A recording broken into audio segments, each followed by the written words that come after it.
C'est vrai, le Seigneur est présent dans ce lieu. Nous ressentons sa présence et sa grâce. Joignons-nous au cœur des saints, au pied du Dieu des cieux. C'est vrai, le Seigneur est présent dans ce lieu. C'est vrai, le Seigneur est présent dans ce lieu. Nous ressentons sa présence et sa gloire. Joignons-nous au cœur des saints, au pied du Dieu des cieux. C'est vrai, le Seigneur est présent dans ce lieu. Alléluia. Amen. Gloire au Seigneur. Alléluia. Le Seigneur est présent dans ce lieu, frères Amen. Et sœurs. Est-ce que vous le croyez? Amen. Amen, c'est vrai parce que nous sommes là. Nous sommes là si le Seigneur est là. Parce que nous savons qu'il le dit que là où 2 ou 3 sont assemblés en son nom, il est au milieu d'eux. Donc le Seigneur est au milieu de nous ce matin. Amen. Donc bienvenue à tous dans la maison de Dieu ce matin. Bienvenue à tous ceux qui nous visitent, que je n'ai pas le temps de détailler tous les visages, mais soyez le bienvenu au milieu de nous et aussi ceux qui nous suivent en vidéo, qui ne peuvent pas être avec nous ce matin. Donc soyez bénis de la part du Seigneur. Amen. Amen. Donc nous pouvons continuer donc, à louer notre Seigneur. C'est vrai, nous l'avons chanté. Il est présent en ce lieu. Si le Seigneur est présent en ce lieu, donc nous sommes là pour lui ce matin, frères et sœurs. Nous sommes venus pour lui, Amen. Pour l'adorer, pour le louer, pour le glorifier et pour l'exalter. Et quand nous réalisons tout ce qu'il a fait pour nous, alors, et nous ne méritions rien, mais le Seigneur mérite tout de notre part. Amen. Adorons le Seigneur, son éclat et sa beauté. Tout en lui est lumière et bonté.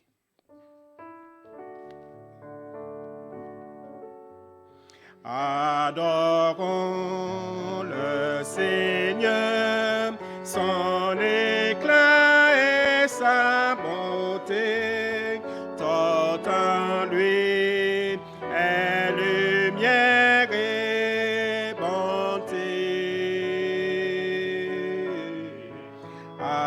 Adorons le Seigneur, son éclat et sa beauté, tout en lui est lumière et bonté. Dans la joie, au milieu de son peuple, ma bouche proclame ta louange. Tu es Dieu et je t'appartiens. Adorons le Seigneur, son éclat et sa beauté, tout en lui est lumière et bonté. Adorons le Seigneur, son éclat et sa bonté, tout en lui est lumière et bonté. Amen. Tout en lui est lumière et bonté. Et que c'est vrai que nous sommes aussi des lumières. Des lumières parce que c'est vrai que Jésus est lumière et Jésus vit en nous. Donc nous sommes lumière dans ce monde, dans nos familles. Lumière là où le Seigneur nous a placés pour éclairer. Une lumière, c'est fait pour éclairer. Amen. Voilà, c'est vrai que nous voulons aussi dire béni soit le Seigneur. Béni soit le Seigneur parce que son amour est grand. Il a manifesté son amour envers chacun de nous, frères et sœurs, en mourant sous la croix. Amen. Béni soit le Seigneur, car son amour est grand. Béni soit le Seigneur, car il est puissant. Nous te louons, Seigneur.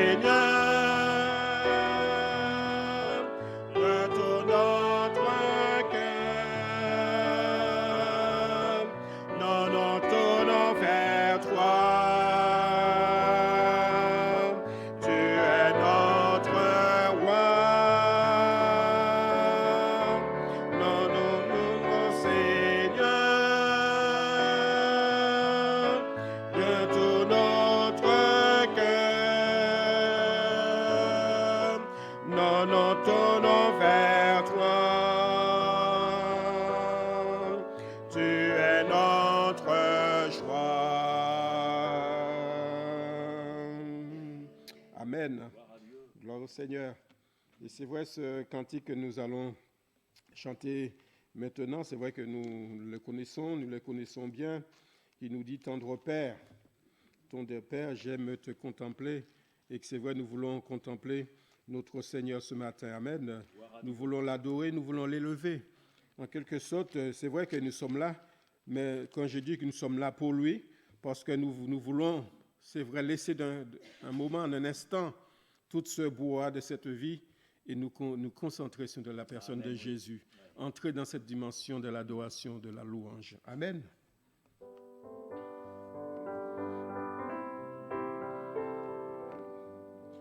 Tendre Père, j'aime te contempler.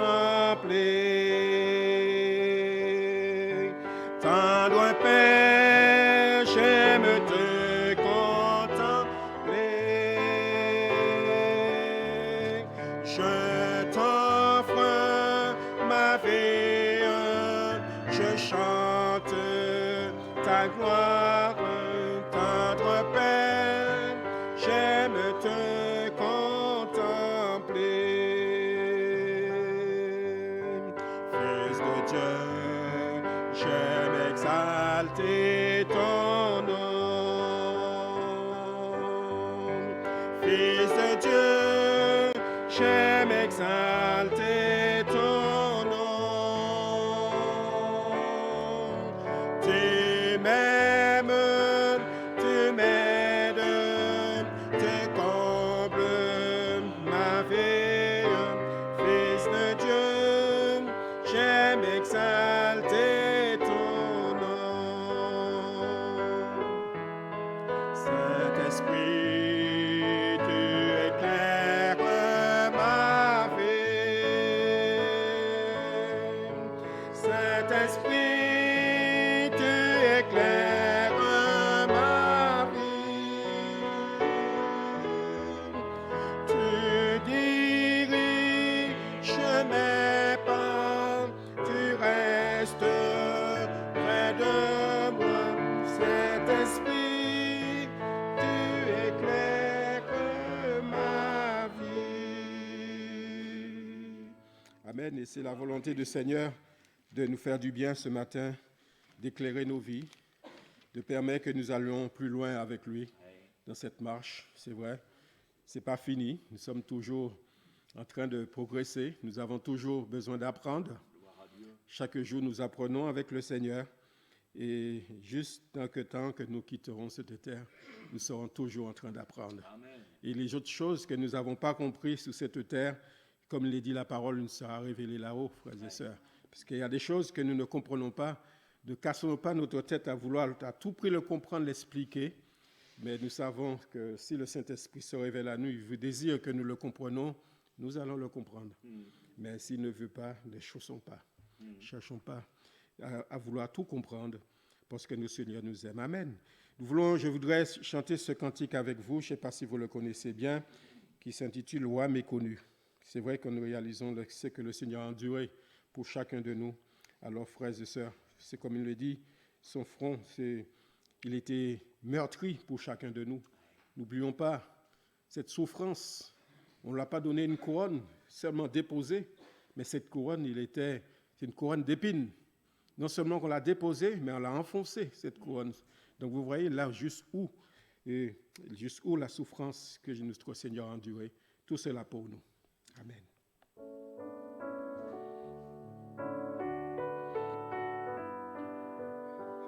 Roi méconnu de ton peuple rebelle, je t'aperçois sur le bois attaché.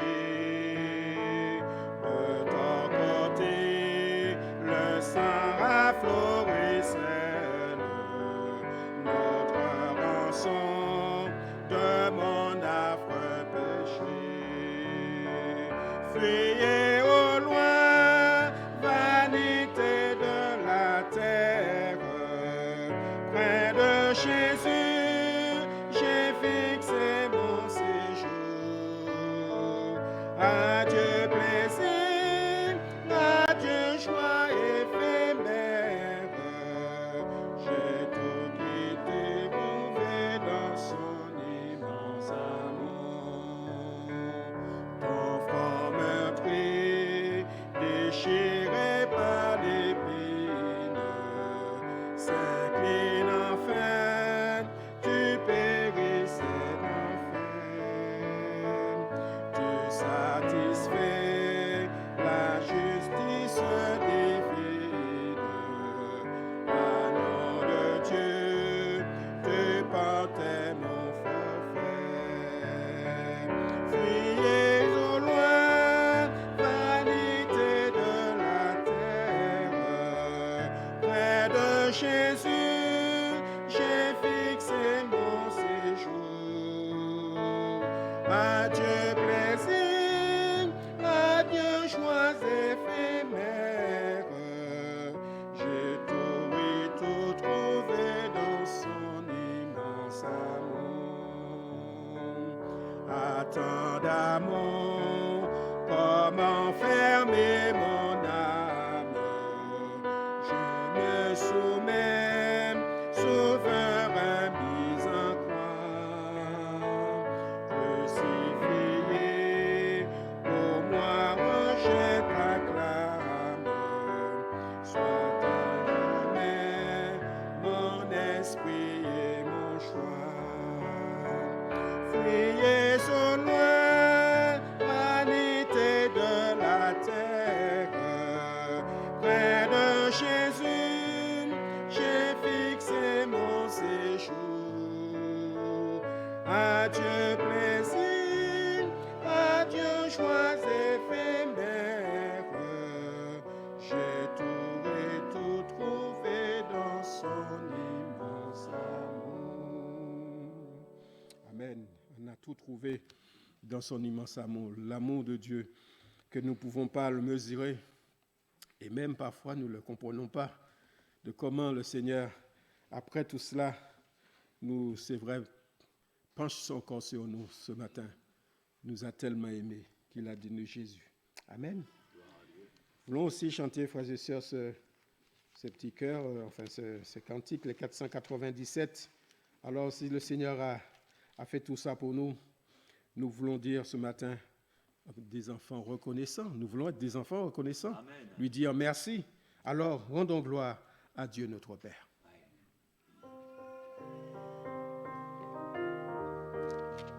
Rendons gloire à Dieu notre Père, bénissons notre Rédempteur, et que l'Esprit Saint nous libère de la tristesse et de la peur, que la joie de Dieu nous habite, que la paix de notre Seigneur ici-bas jamais ne nous quitte, mais qu'elle éclaire notre cœur. Rendons gloire à Dieu notre Père,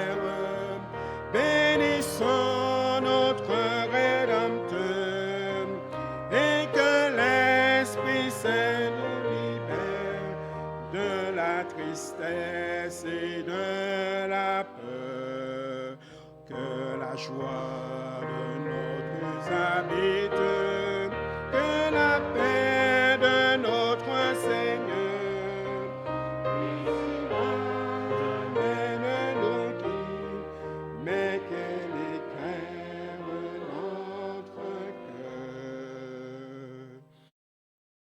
Tu as su m'appeler, m'attirer jusqu'à toi. J'étais aveugle, à présent je vois. Esprit de vie divin consolateur, de ton feu tu embrasses mon cœur. Chaque jour te travaille à me sanctifier. Tu révèles en moi ta volonté. Jésus, j'ai besoin que tu règnes en moi. À tes pieds, j'abandonne ma vie. Ta main puissante main, je me lance, je me plie. Je veux servir ta gloire. Dès que je te loue pour tes plans parfaits, tu as donné ton cher Fils pour moi. Tu as su m'appeler, m'attirer jusqu'à toi. J'ai les aveugles, à présent je vois. Jésus, j'ai besoin que tu règnes en moi. À tes pieds, j'abandonne ma vie. Sous ta puissante main, humblement je me plie. Je veux servir ta gloire au monde. Amen. Gloire au Seigneur. J'avais aussi préparé ce petit cœur, le 49, que nous connaissons bien. Peut-être après la lecture de l'introduction, nous pourrons chanter ce petit cœur, le 49, c'est ton sang qui purifie.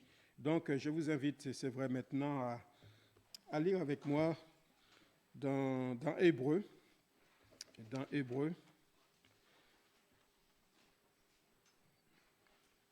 où je vais lire pour vous, Hébreux 8, verset 8.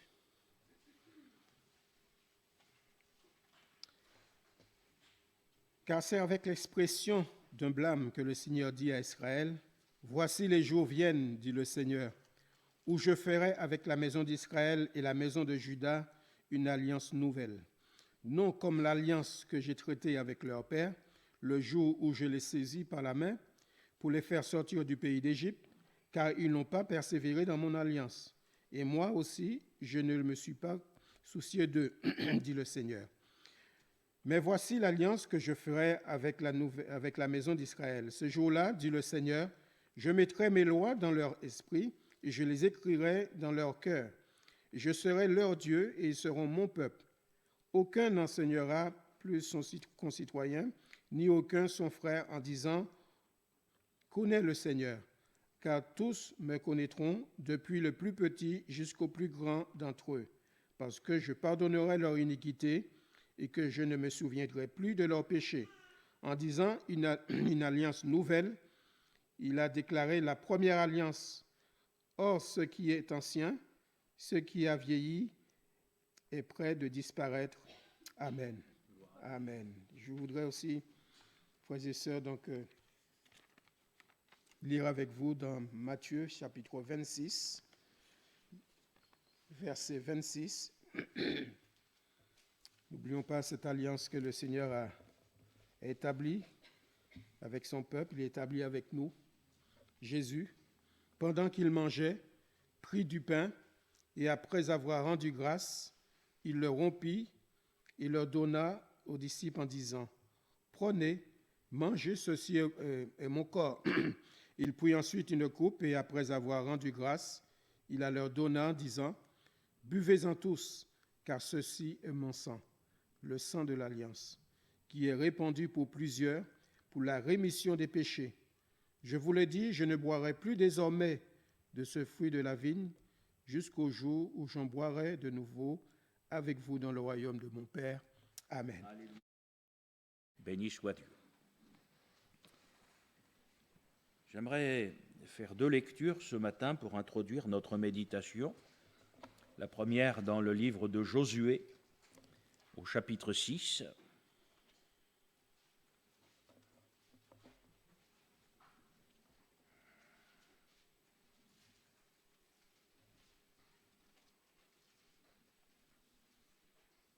Texte qui nous parle de la prise de la ville de Jéricho. Josué 6. Jéricho était fermé et barricadé devant les enfants d'Israël. Personne ne sortait et personne n'entrait.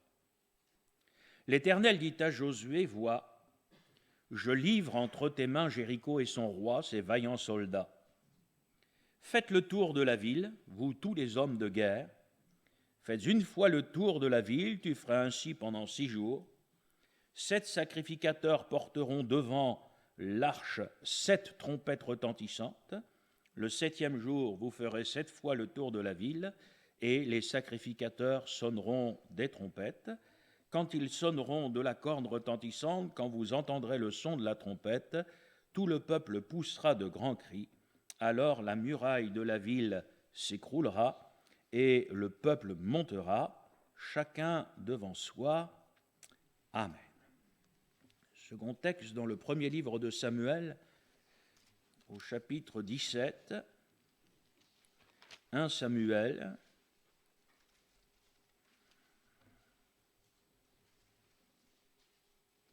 chapitre 17, verset 3.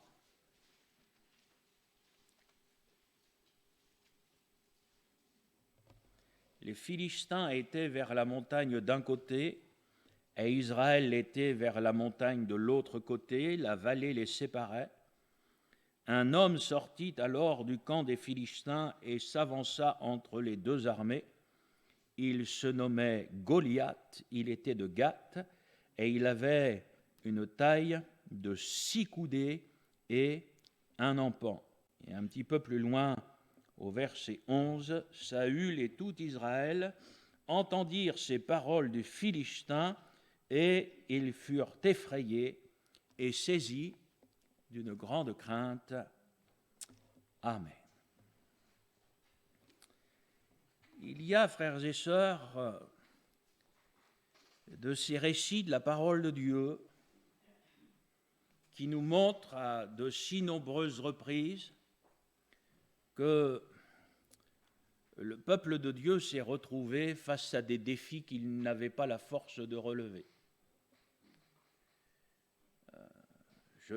J'ai lu avec vous Jéricho, nous venons de lire ensemble Goliath. J'aurais pu vous citer la traversée de la mer Rouge, j'aurais pu vous citer les eaux de Mara, et de voir, frères et sœurs, dans tous ces récits, que Dieu a toujours fait grâce à son peuple, mais avec des moyens qui, aux yeux des hommes, pouvait paraître complètement dérisoire.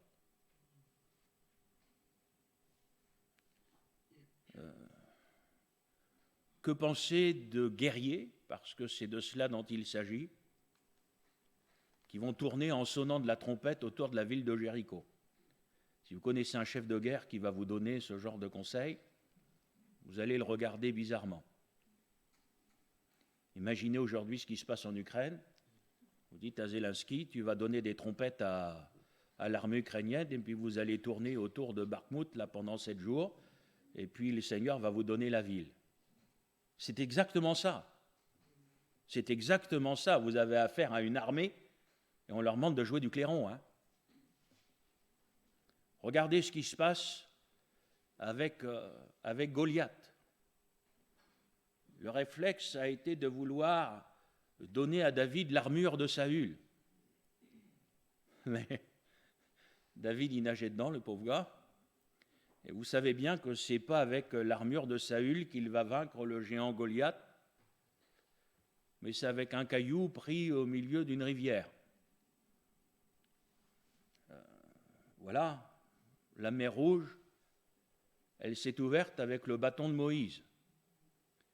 Les eaux de Mara, c'est encore avec un morceau de bois. Vous et moi, on sait qu'il symbolise la croix, hein, mais c'est encore avec un morceau de bois qu'elles vont être assainies. Voyez-vous, frères et sœurs, moi je suis pleinement convaincu que la vie du chrétien, à de nombreux égards, ressemble au cheminement du peuple d'Israël. Et dans notre cheminement personnel, dans notre vie, nous nous retrouvons parfois, j'ose pas dire souvent, mais nous nous retrouvons parfois avec en face de nous des situations pour lesquelles nous ne savons pas comment faire. Il y a des problèmes qui sont là, des choses qui surviennent et nous n'avons pas en nous-mêmes les moyens de pouvoir faire évoluer la situation favorablement. Et il y a un enseignement de la parole de Dieu qui est aussi particulier pour notre génération. C'est vraiment d'apprendre à dépendre de Dieu et non pas des hommes avec leurs moyens. Si je reprends le contexte de Jéricho, Dieu va parler à Josué, Dieu va lui donner la solution. S'il avait fallu que Josué réunisse ses chefs d'armée, ses experts militaires, je ne suis pas convaincu qu'il sera arrivé en conclusion à dire pendant 6 jours on va tourner autour de la ville et le 7e on va jouer de la trompette. Je ne sais pas ce que vous en pensez, mais moi je ne suis pas convaincu qu'ils allaient arriver à cette conclusion-là. Je ne suis pas du tout convaincu que, et les textes nous le prouvent, que pour vaincre le géant Goliath, l'armée d'Israël allait faire appel à un gamin qui allait jouer de la fronde avec une pierre. Frères et sœurs, les moyens de Dieu sont déroutants. Mais la foi, c'est ça. Voyez-vous, aujourd'hui, quand on se confie dans l'homme, on va conduire et on va gérer l'Église comme une entreprise. Alors l'Église peut être très bien organisée, avec des secteurs, avec des responsables de ceci, de cela. On peut faire appel aujourd'hui, et c'est ce qui est fait dans une majorité de situations, à des experts en communication, et leur dire, mais comment est-ce qu'aujourd'hui on peut toucher les jeunes, comment est-ce qu'on peut toucher telle catégorie de personnes, alors ils vont aller vous sortir toute la science des hommes, des experts en communication, et on va vous dire, si vous touchez les jeunes, il faut faire ceci, il faut faire cela. Oui. Mes frères et sœurs, permettez-moi de vous dire, ce n'est pas comme ça que ça marche avec le Seigneur. Ces choses ont des résultats, mais quand vous semez l'homme, vous récoltez l'homme. Quand vous semez la chair, vous récoltez la chair. Et moi, je crois qu'il vaut mieux semer l'esprit. et s'attendre à ce qui vient d'en haut. Et c'est une lutte, c'est un combat. Parce que le Seigneur ne nous a pas donné un esprit pour que nous ne réfléchissions point. Mais il faut que notre esprit soit soumis à l'esprit du Seigneur. Ça veut dire qu'il faut que nous ne prenions pas la place du Seigneur, que nous ne nous croyions pas avec nos pensées, nos idées, nos méthodes plus grands que le Seigneur. Frères et sœurs, qui sommes-nous? Vous et moi, nous le savons, nous vivons dans les temps de la fin. La Bible nous dit, et ce qu'elle dit, nous le vivons. Ce sont des temps difficiles. Les gens sont irréligieux, ils ne s'intéressent plus à Dieu. Les gens, ils s'intéressent à l'argent, les gens, ils s'intéressent à faire la fête. C'est écrit dans la parole de Dieu. Il y aura des temps difficiles. Reprenez les paroles de l'apôtre Paul à Timothée. Et ces temps, nous sommes dedans. Nous ne pouvons pas faire comme si ces choses n'existaient pas. Alors, humainement parlant, on peut essayer de faire fonctionner notre logique en disant, Seigneur, mais comment est-ce qu'on peut toucher cette génération? Comment est-il possible de faire? Et si nous cherchons des solutions parmi les hommes, nous allons en trouver. Il n'y a qu'une seule personne qui connaît le cœur de l'homme. C'est le Seigneur. Et moi, je crois, frères et sœurs, que à l'image des différents exemples bibliques que je partage avec vous ce matin, il faut que le Seigneur nous donne la grâce d'être des hommes et des femmes humbles et que nous sachions nous tenir devant Dieu, parce que pour moi, la solution, elle est auprès du Seigneur. Elle n'est pas dans les hommes. Si puissant puisse-t-il être sur la terre. Être confronté à l'impossible, être arrêté, même parfois par une situation, n'a rien de contraire à ce que le Seigneur veut. Moi, je crois que le Seigneur permet des situations comme celle-là dans nos cœurs, dans nos vies, pour nous apprendre à dépendre de lui, pour nous amener parfois dans l'échec de nos moyens personnels, de nos idées, de nos solutions qui pourraient paraître si logiques, et nous amener, et aujourd'hui l'Église du Seigneur, chaque chrétien en a besoin, nous amener à entendre la voix de Dieu, nous amener, frères et sœurs, à recevoir le conseil de Dieu et accepter de nous y soumettre. Parce que vous savez, quand nous allons faire les choses comme le Seigneur désire que nous les fassions, on le remarque à chaque fois, c'est toujours à lui que revient toute la gloire. Quand on fait les choses avec les moyens des hommes, l'homme va dire, regardez ce que j'ai fait. J'ai déployé mon art, j'ai déployé mes moyens, mes connaissances, mes talents, et regardez le résultat. Et là, c'est l'homme qui va en tirer de la gloire. Mais les gars qui tournent autour de Jéricho, quelle gloire ils ont à sonner de la trompette. Franchement, des guerriers, vous croyez que c'est comme ça qu'on fait la guerre? Et quand ces murailles si puissantes s'écroulent, tous ces guerriers qui sont là, est-ce qu'ils vont dire c'est nous qui les avons fait écrouler, ces murailles? Ou est-ce qu'ils vont être amenés à dire mais comme Dieu est grand, comme Dieu est puissant, parce que notre Dieu, avec des moyens dérisoires, lui, il est capable de nous donner, de remporter les plus grandes victoires.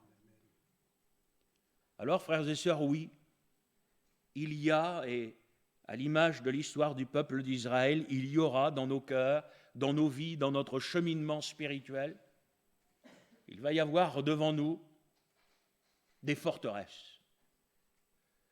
Et ces forteresses représentent des situations auxquelles nous sommes confrontés. Et quand nous regardons humainement parlant nos moyens, nous ne voyons pas comment nous en sortir. Et ce matin, j'aimerais vous rappeler que Dieu est grand.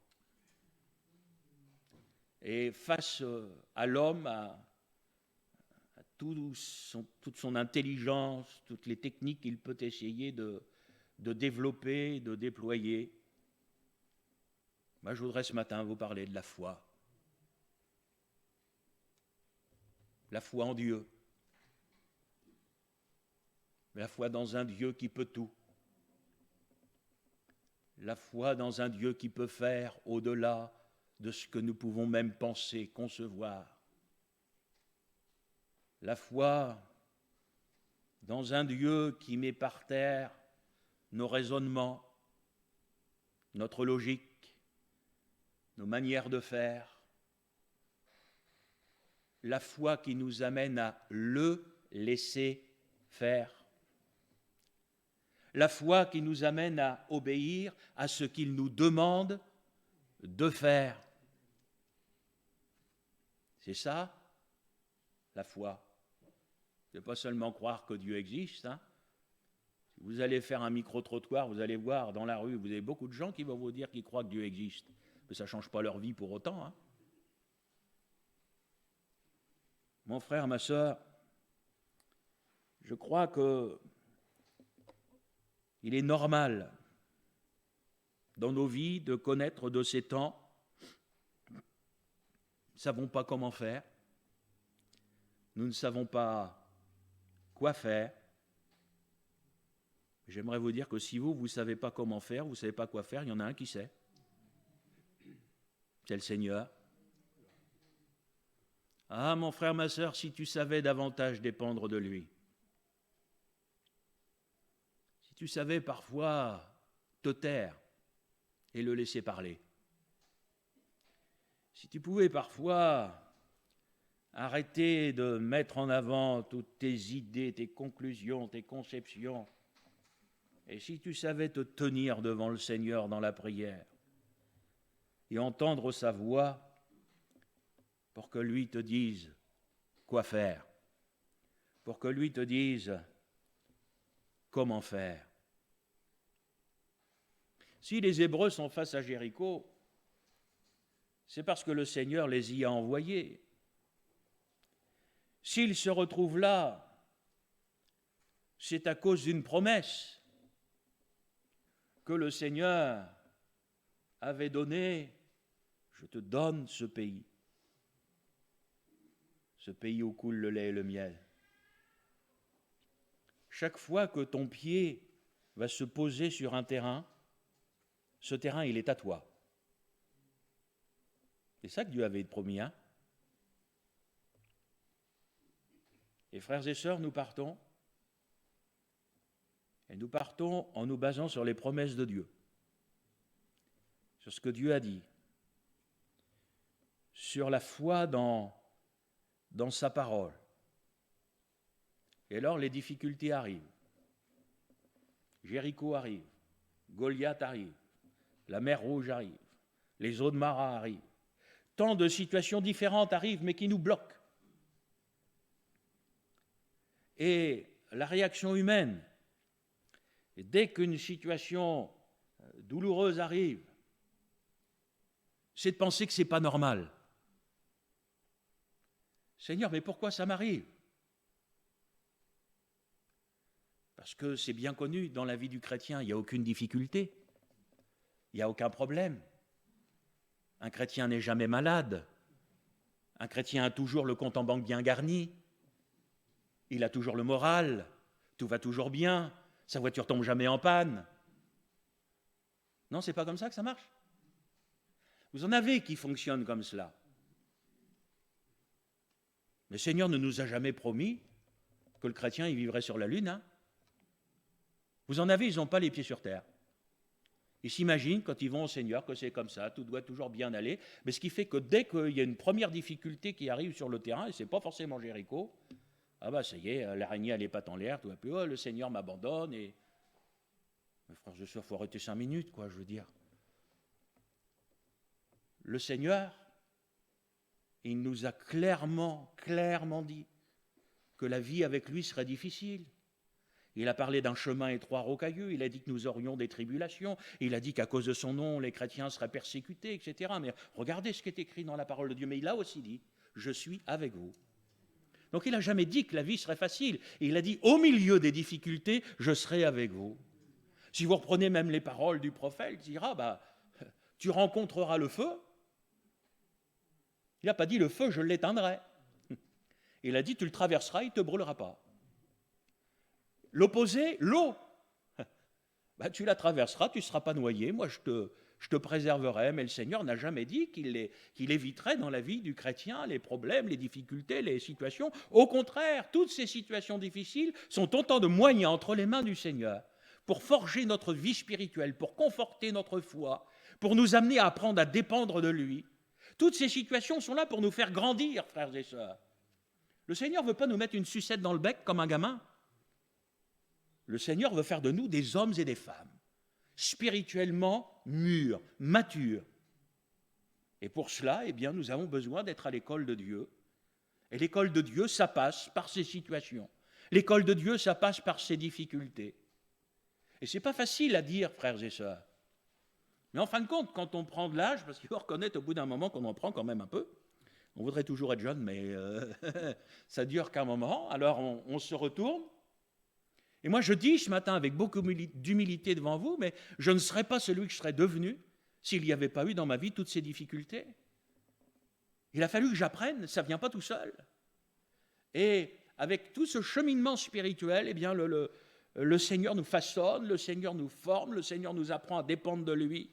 Le Seigneur nous apprend parfois à délaisser nos moyens, notre logique, nos conceptions, etc. Pas pour devenir des huluberlus, hein. Ça, vous allez en trouver à l'appel aujourd'hui, il n'y a pas de problème. Non, mais pour être des hommes et des femmes, fondés sur la parole de Dieu, c'est notre socle, mais aussi conduits par le Saint-Esprit. Et nous en avons besoin. Mon frère, ma sœur, aujourd'hui, tu as besoin d'être rempli du Saint-Esprit. Tu as besoin d'être conduit par le Saint-Esprit. Tu as besoin par le Saint-Esprit d'entendre la voix de Dieu pour que le Seigneur te parle, pour qu'il te conduise. Ce ne sera pas toujours confortable, parce que le Seigneur est capable de t'amener dans des situations où tu vas dire, mais Seigneur, moi je ne peux rien faire. Ce sont les meilleures des situations, parce que quand nous on ne peut rien faire, c'est au moins là, lui peut faire quelque chose, quoi. C'est ça qui est terrible dans l'homme, c'est que nous, tant qu'on peut faire quelque chose, plutôt que de nous confier dans le Seigneur, on s'accroche à ce que nous on peut faire. Et au bout d'un moment, on arrive en larmes devant le Seigneur en disant « Seigneur, j'en ai marre, Seigneur, je ne peux plus, Seigneur, j'ai épuisé tous mes moyens, Seigneur, aide-moi. » J'imagine le Seigneur, je ne dis pas qu'il a les mains dans les poches, il nous regarde et dit « Ça y est, tu as compris enfin. Tu as compris qu'il me fallait laisser faire, tu as compris qu'il faut que ce soit moi qui agisse. » Il faut reconnaître, frères et sœurs, que, bon, vous n'êtes pas têtus, moi je le suis un peu, mais il faut que le Seigneur nous amène souvent au bout de nous-mêmes. Il faut être réaliste, parfois avec le Seigneur, il faut qu'on craque. Et là, enfin, quand l'homme s'efface, quand l'homme dit « moi j'en peux plus, Seigneur, moi je suis rien, je peux rien, etc. » Vous avez en face de vous celui qui peut tout. Et celui qui ne peut agir que lorsque vous le laissiez agir. Mais tant que vous êtes en train de vous débattre avec vos Jéricho, avec votre Goliath, tant que vous êtes en train de réfléchir, en disant, mais comment est-ce que je peux m'en sortir? Je vais prendre l'armure de Saül, on va utiliser telle technique de guerre, on va faire ceci, on va faire ça. Mais tu te débats avec tes idées, avec tes problèmes, et tu te noies là-dedans, mon frère, ma soeur. Si seulement chacun de nous, moi y compris, nous savions dépendre du Seigneur, nous tenir devant Dieu, attendre que Dieu nous conduise, que Dieu nous guide. Parce que, frères et sœurs, si nous sommes partis dans la vie chrétienne, c'est en nous fondant sur la parole de Dieu. Il a promis qu'il serait avec nous, oui ou non? Voilà. Il a dit tous les jours. Il y aura des jours faciles, il y en a. Quelques-uns. Et puis il y a des jours difficiles, il y en a beaucoup. Et il a dit, tous les jours, je suis là. Comme je le partageais avec les frères et sœurs mardi dernier à la prière, que tu le vois ou que tu ne le vois pas, il est là parce qu'il a dit qu'il serait là. Que tu le sentes ou le ressentes, méfions-nous toujours de ça, mais que tu ressentes rien, ça n'empêche pas que Jésus soit là. Il a promis qu'il serait là, et Et il est là. Et je voudrais, frères et sœurs, que le Seigneur nous donne la grâce, que nous puissions vivre cette vie spirituelle en étant fondés sur ces promesses de Dieu. Vous verrez combien elles sont solides. Vous verrez qu'il y a de ces situations où la seule chose qui va vous tenir debout, écoutez ce que je dis, la seule chose qui vous permettra de rester debout, ce seront les promesses de Dieu. Parce que, avec votre regard, tout ce que vous verrez pourrait être contraire à ce que vous croyez. Mais ce que je crois est plus fort que ce que je vois. Parce que le juste ne marche pas par la vue, on est d'accord, il marche par la foi. C'est facile de dire amen. Quand on est dedans, permettez-moi de vous dire, c'est un petit peu plus dur. Quand en face de nous, tout est noir, tout nous paraît opposé, quand on se sent, excusez mon expression, mais complètement paumé, ça vous est déjà arrivé? On se dit, Seigneur, heureusement que c'est toi qui pilotes. Parce qu'un coup, ça part à gauche, un coup, ça part à droite, en haut, en bas. La tempête, ça vous dit quelque chose? Jésus est là, il dort. Comment il peut faire? Moi, je voudrais pouvoir dormir comme ça, moi. Pas vous? Oh là là là là là là. Ce serait tellement bien. Frères et sœurs, quand il y a des problèmes, des difficultés, il ne faut pas faire comme s'il n'y en avait pas. Vous avez des gens, ils ont une mauvaise conception de la foi. Ouais, quand on a la foi, nous les chrétiens, ça doit marcher, on doit y aller, etc. Vous en avez d'autres, oh, au nom de Jésus, les difficultés, on les écrase. Ben, mon gars, t'es pas encore assez lourd. C'est beau, ces grandes déclarations, ces grandes paroles, mais ces gens qui ont fait ces grandes paroles, retrouvez-les derrière, ils sont tous écroulés. Non, frères et sœurs, la vie chrétienne, ça ne marche pas avec des slogans, avec des belles phrases comme ça, qui symboliseraient la foi. Et les disciples,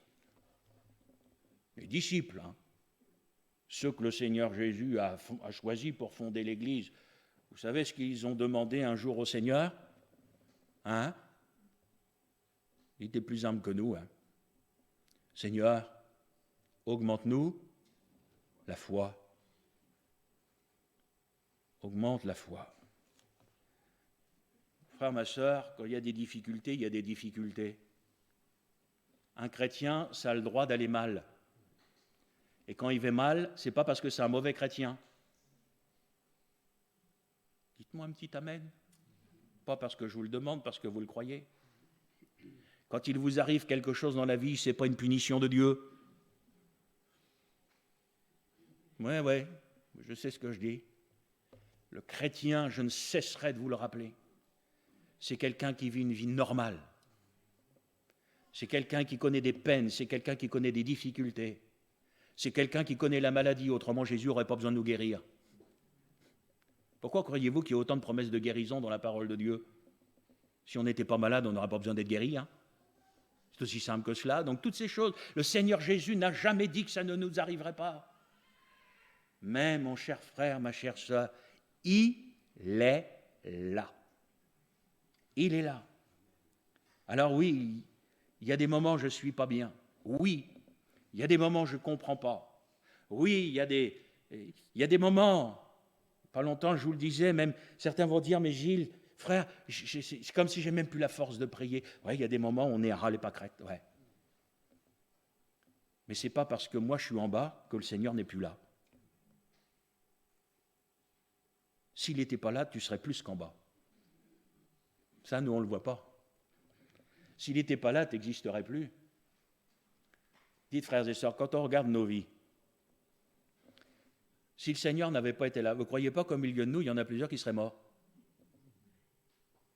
Ne serait-ce que quand il nous a gardés d'un accident, de ceci ou de cela. Vous ne croyez pas qu'il faut qu'on ait cette humilité de cœur de dire, mais quelle grâce le Seigneur nous a faite.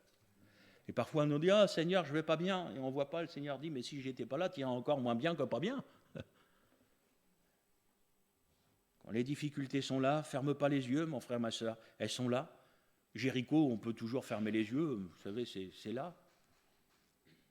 Mais il n'y a pas que Jéricho, il y a le Seigneur, il y a ses promesses, il y a la direction qu'il donne. Et en face, vous avez Josué, un homme qui dit, on va faire comme le Seigneur a demandé de faire. Permettez-moi de vous dire, c'est pas facile. Je vous cite un texte extrêmement difficile à vivre, à mettre en pratique. Il est bon d'attendre en silence le secours de l'Éternel. Oh, même pas un petit mot, Seigneur. Silence. Tu dis rien. Ah. Moi, je peux vous dire que dans le cadre de mon ministère, je le dis en toute humilité aujourd'hui, je crois que c'est ce que le Seigneur m'a demandé un jour de plus difficile. Ne rien dire, ne rien faire. Face à une situation où moi, je vais remonter les manches, puis on va se mettre au boulot, hein. Le Seigneur dit non. Tout ce que tu as fait, tu as assumé, tu l'as fait, ça a servi à quoi? À rien. On m'a dit maintenant, tu me laisses faire. Je peux vous assurer que c'était mieux que quand moi j'ai fait quelque chose. Mais en toute humilité, frères et sœurs, je peux vous dire aujourd'hui, je crois que c'est vraiment ce que le Seigneur m'a demandé de plus difficile au cours de mon ministère.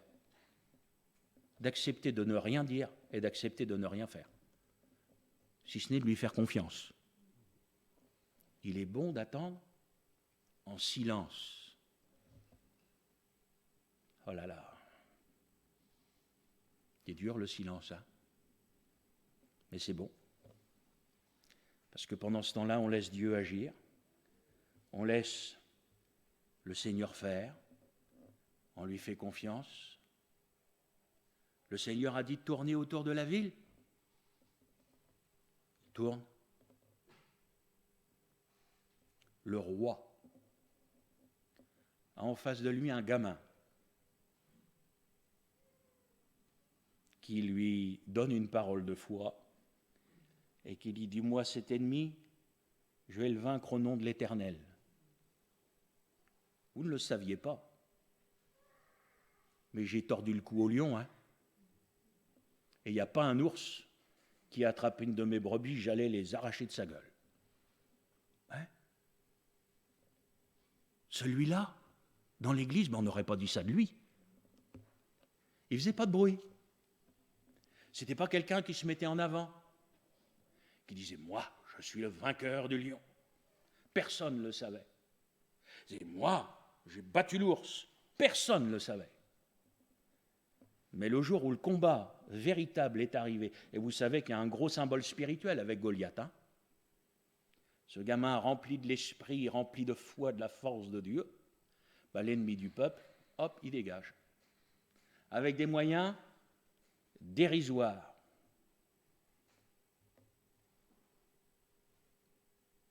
Je ne sais pas si vous êtes déjà arrêté sur le nombre de pierres. Vous savez combien il y avait de pierres dans la musette de David? Ouais. Vous savez combien il y a de ministères? Ouais. Méditerez le rapport entre les pierres et les ministères, et vous verrez les armes que Dieu donne à l'Église pour vaincre. Eh oui, mes chers frères et sœurs. Et voilà Goliath par terre. Et voilà Jéricho par terre. Et voilà la mer Rouge ouverte. Et voilà les eaux de Mara assainies. Et voilà les compagnons de Daniel qui sortent de la fournaise ardente. Il n'y a même pas un fil de leur caleçon qui a été brûlé. Faut le faire, hein? Ouais. Et ça, c'est notre Seigneur, ça. Ça, c'est notre Dieu.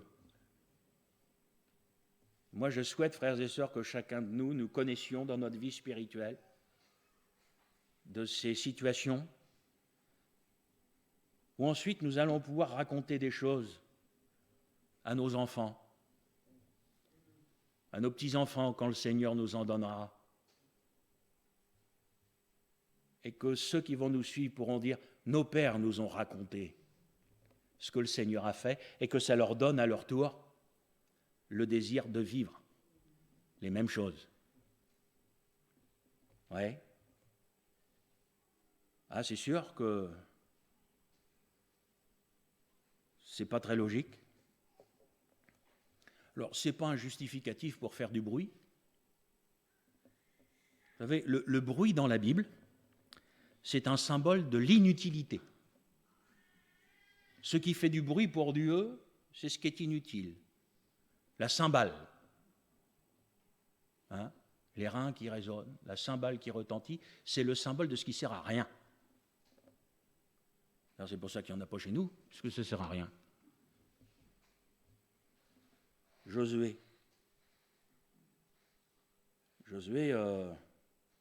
c'est un sacré chef de guerre. Hein. Vous lisez avant, hein. Vous verrez, c'est un sacré chef de guerre. Mais Josué, il sait écouter le Seigneur. Et il fait ce que le Seigneur lui demandait de faire. Vous savez comment ça s'appelle, ça ? Obéir. Oh ouais, mais vous avez remarqué que c'est dur d'obéir. Hein.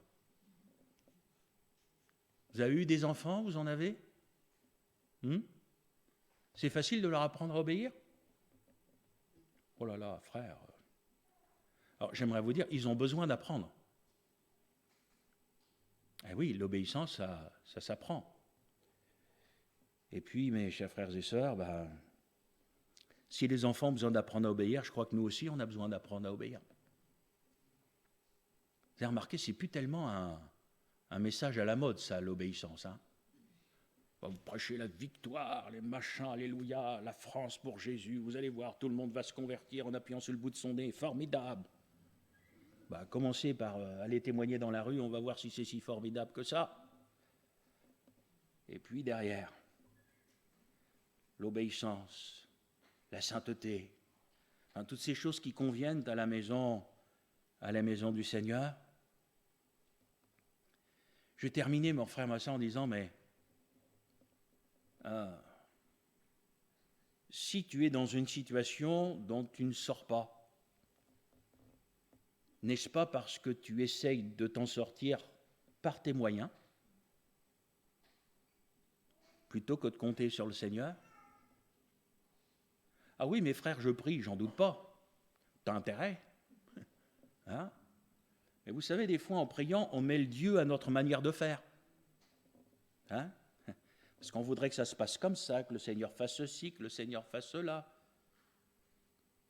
Comme je disais tout à l'heure, si on était capable quelquefois de se taire et de laisser Dieu parler. Et frères et sœurs, moi je crois que quelquefois on ne s'en sort pas.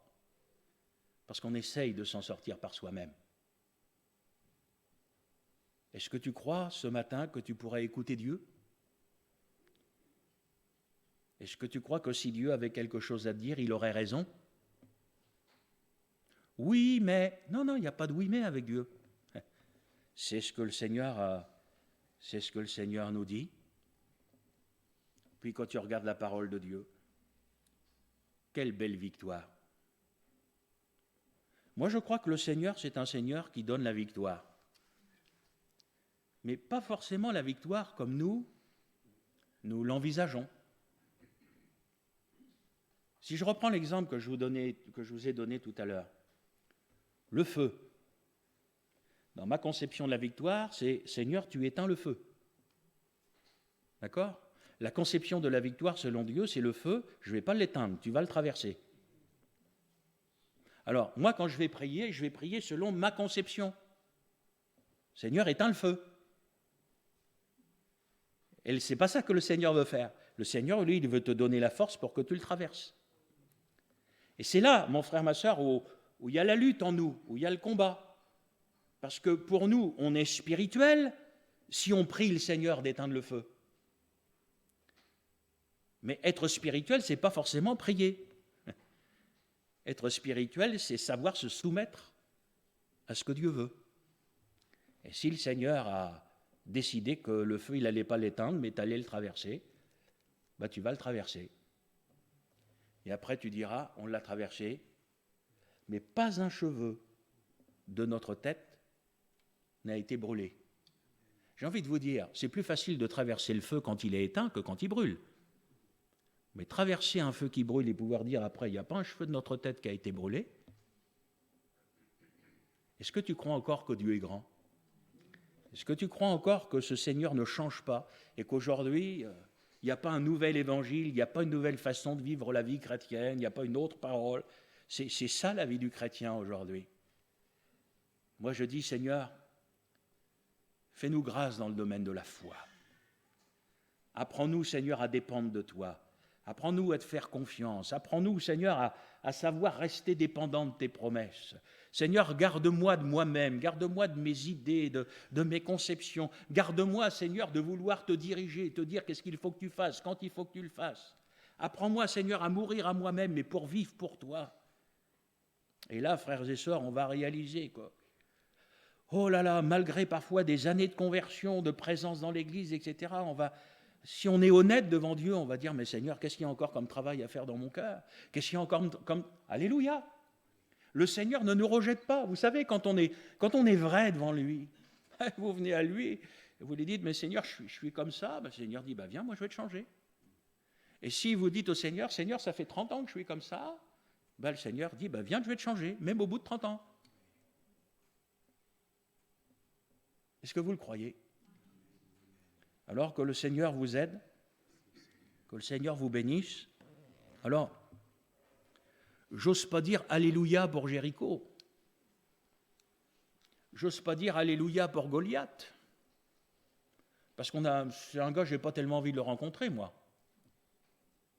Après tout, Jéricho, je préférais qu'il n'existe pas. Et que la route, elle soit toute tracée, toute droite, et puis Seigneur, qu'il n'y ait pas de problème. Ouais. Mais après, pour qu'il y ait des miracles, il faut qu'il y ait des problèmes. Non ? Oui. Alors, on ne va pas prier. Faites attention quand vous priez. Hein. Si vous dites au Seigneur, fais des miracles, il va faire des problèmes. Non, mais des fois, on veut voir des grandes choses. Je dis oui, mais si vous voulez voir des grandes choses, il va mettre un Jéricho, il va mettre un Goliath. Hein. Mais après, vous imaginez le nombre d'années depuis que ces choses ont existé ? Elles subsistent encore. Je prêche encore ces choses ce matin. Ces choses nous font encore du bien. Voyez-vous ? Donc quand même, Jéricho, ça a du bon. Hein ? Goliath, ça a du bon. Que le Seigneur vous aide, frères et sœurs. Qu'il vous bénisse, que ce matin, il vous fasse du bien dans les situations qui sont les autres. Et faites confiance à Dieu. Même si ce que vous voyez est contraire à ce que vous croyez, faites confiance à Dieu. Le Seigneur a toujours raison. Vous entendez ? Il a toujours raison et il accomplira toujours ce qu'il a promis. Que le Seigneur vous bénisse.